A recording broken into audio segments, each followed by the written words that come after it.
Marcelino Ferdinand dan Justin Hubner menjadi dua pemain timnas Indonesia yang masuk dalam nominasi pemain muda terbaik AFC.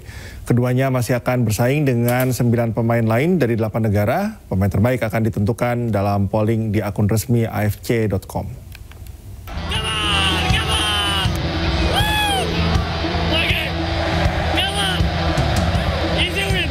Dua punggawa timnas Indonesia Marcelino Ferdinand dan Justin Hubner masuk dalam nominasi bintang masa depan favorit Asia atau Future Star AFC.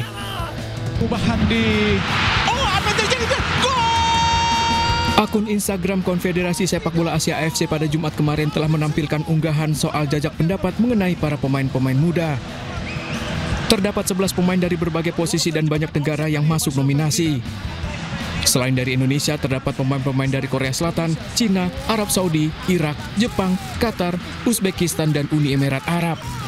Selain Indonesia, ada juga 2 pemain Uzbekistan yang masuk dalam daftar yang dirilis AFC.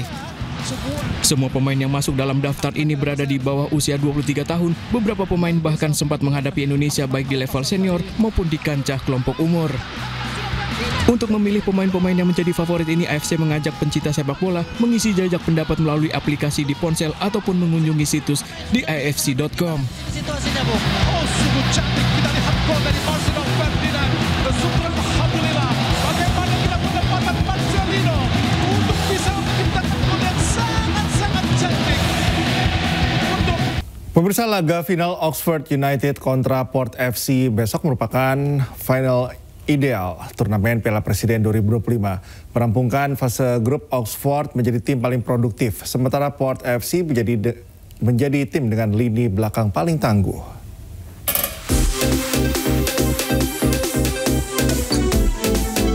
Final ideal bakal tersaji di ajang Piala Presiden 2025. Oxford United bakal jumpa Port FC pada Minggu malam di Bandung, Jawa Barat.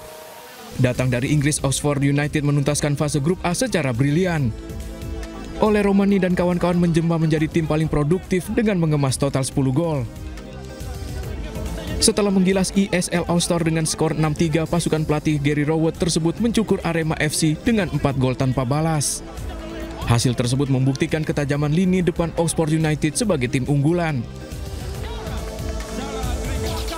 Sementara itu, Port FC tampil impresif dan konsisten sepanjang turnamen. Klub asal Thailand tersebut melaju ke final dengan status sebagai tim dengan lini belakang paling tangguh. Merampungkan 2 laga di fase grup, Port FC hanya kebobolan 1 gol sekaligus menjadi catatan terbaik dibandingkan kontestan lain. Asnawi Mangku Alam dan kolega tak hanya hadir sebagai tim mancanegara. Namun pasukan dari pelatih Alexander Gama tersebut menunjukkan kualitas permainan dan menjadi jawara grup B dengan menaklukkan Persib Bandung dan Dewa United. Dengan soliditas benteng pertahanan, Port FC mengirimkan sinyal bahwa mereka layak diperhitungkan sebagai kandidat juara.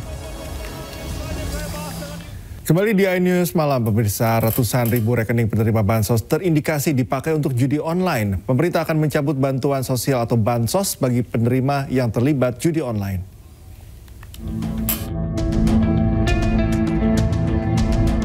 Baru-baru ini, PPATK menemukan 571 ribu rekening penerima bansos terindikasi dipakai untuk judi online. Uang yang berputar pun mencapai 957 miliar rupiah. Pemerintah dengan tegas akan mencoret penerima yang terbukti gunakan bansos untuk judol.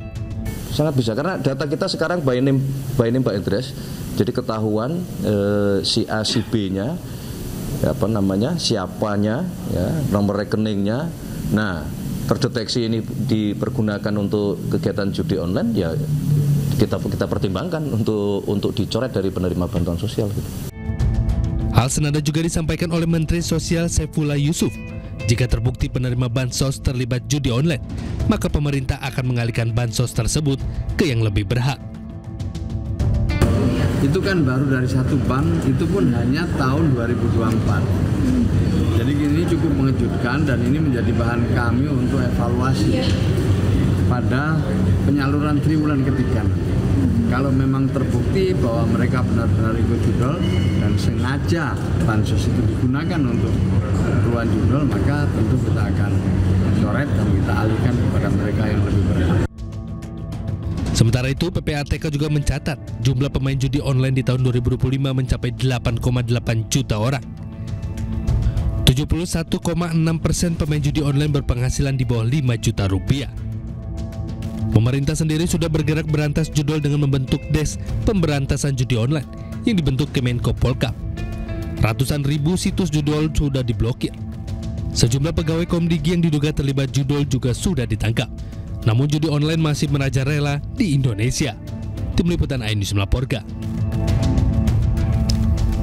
Pemirsa, setelah ditetapkan sebagai tersangka atas kasus korupsi tata kelola minyak mentah, saudagar minyak Riza Khalid tengah diburu Kejaksaan Agung. Ia diduga berada di Singapura dan hingga kini belum ditetapkan sebagai DPO.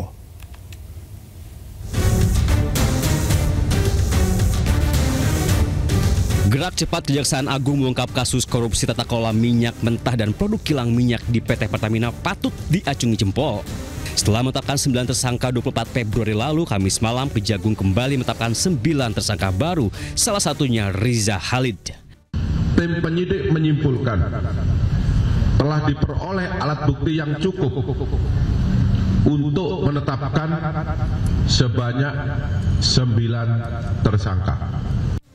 Nama Riza Khalid bukan pemain baru dalam lingkaran bisnis minyak dan gas. Ia bahkan dijuluki The Gasoline Godfather.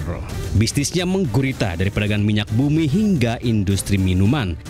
Pada 2015, kekayaan saudagar minyak itu mencapai 6,6 triliun. Namun di balik pundi-pundi kekayaannya, nama Riza Khalid tidak pernah lepas dari dugaan berbagai kasus korupsi besar di negeri ini. Dari dugaan markup pembelian pesawat, permintaan saham Freeport hingga skandal mafia migas di Petral. Tidak seperti tersangka lain yang berujung bui, Riza Khalid kerap lolos dari jerat hukum.